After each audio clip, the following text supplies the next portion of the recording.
आज़ाद फ़लस्तीनी रियासत के क़याम commission. Saudi अरब और फ्रांस की मेज़बानी में अक़वाम मुत्तहिदा की 2 रियासती कॉन्फ्रेंस शुरू। सेक्रेटरी जनरल अक़वाम मुत्तहिदा ने कहा, फ़लस्तीन का मसला सियासी डायलॉग के ज़रिए हल किया जा सकता है। 2 रियासती हल से ही तनाज़ा ख़त्म हो सकता है। गज़ा में हज़ारों फ़लस्तीनियों के कत्ल की तायीद नहीं की जा सकती। मगरबी किनारे पर इसराइली कब्ज़े गैर कानूनी हैं। नायब वज़ीर आज़म इसहाक़ डार पाकिस्तान की नुमाइंदगी कर रहे हैं। अमरीका और इसराइल का बॉयकॉट। इसहाक़ डार की बांग्लादेश के मुशीर ख़ारजा से मुलाकात। फ़लस्तीन पर इसराइली जारियत और इंसानी बहरान पर शदीद तशवीश का इजहार किया।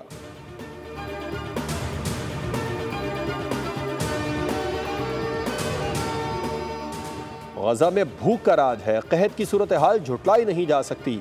अमरीकी सदर ट्रंप ने भी इंसानी अलमिया तस्लीम कर लिया। गज़ा में लोग रुकावटों की वजह से खाने से महरूम हैं। ट्रंप ने बरतानवी वज़ीर आज़म के साथ न्यूज़ कॉन्फ्रेंस में ऐलान किया कि अमरीका गज़ा में फूड सेंटर कायम करने जा रहा है। हमास के साथ डील करना बहुत मुश्किल है। इसराइल भी सीज़ फायर में बराबर का फरीक है।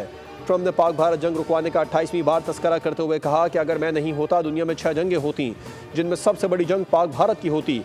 बरतानवी वज़ीर आज़म कियर स्टारमर ने कहा, भूख से बिलखते बच्चों की तस्वीर नाकाबिल बयान है।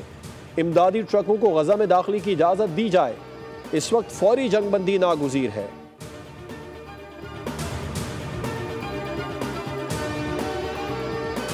पहलगाम में हमला करने वाले पाकिस्तानी नहीं भारतीय हैं। इन्होंने भारत में ही दहशतगर्दी की तरबियत ली। साबिक भारतीय वज़ीर दाखिला का बड़ा इंकशाफ। पी चिदम्बरम ने कहा कि वाक़े में पाकिस्तान के मुलव्विस होने का कोई सबूत मौजूद नहीं, बल्कि हमलावर दरअसल भारतीय शहरी थे। भारतीय मीडिया को इंटरव्यू में उन्होंने कहा, हुकूमत बगैर किसी सबूत के ये फ़र्ज़ क्यों कर रही है कि हमलावर पाकिस्तान से आए थे?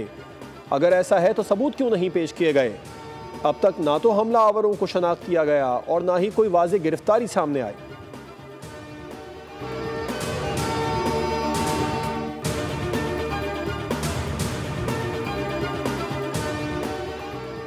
और ऑपरेशन सिंदूर की नाकामी छुपाने के लिए भारत ने एक और ऑपरेशन की आड़ में जारी मुकाबले शुरू कर दिए। सिक्योरिटी ज़राए के मुताबिक भारत ने नया मज़मूम फौजी मंसूबा ऑपरेशन महादेव शुरू कर दिया है।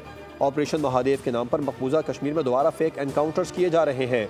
ऑपरेशन महादेव का मकसद मकबूजा कश्मीर में तहरीक आज़ादी को कुचलना, अंदरूने मुल्क सियासी साख बहाल करना है। भारत कोशिश कर रहा है किसी तरह ऑपरेशन सिंदूर की खिफ़त मिटाई जा सके। मॉनसून का एक और स्पेल जमकर बरसने को तैयार। आज से 31 जुलाई तक पंजाब में बादल बरसेंगे। खैबर पख्तूनख्वा, गिलगित बल्तिस्तान और कश्मीर में भी बारिश की पेशगोई। NDMA के मुताबिक 24 घंटों के दौरान बारिश और सैलाब से मजीद 8 अफराद जाँ बहक हो गए। 26 जून से अब तक जाँ बहक अफराद की तादाद 279 हो गई। गिलगित बल्तिस्तान में क्लाउड बर्स्ट के बाद सैलाब और लैंडस्लाइडिंग से अमवात की तादाद 10 हो गई। तर्जुमान फैज़ुल्लाह फ़िराक के मुताबिक निजी TV anchor person Shabana Liaquat, उनके शोहर और 3 बच्चे लापता हैं। शबाना लियाकत का पर्स मिल गया, जबकि सर्च ऑपरेशन के दौरान मलबे तले दबी गाड़ी को बाहर निकाल लिया गया। पाक फौज और दीगर इदारों का शारा बाबूसर पर सर्च ऑपरेशन जारी। शारा रेशम और शारा बाबूसर को ट्रैफिक के लिए बहाल कर दिया गया।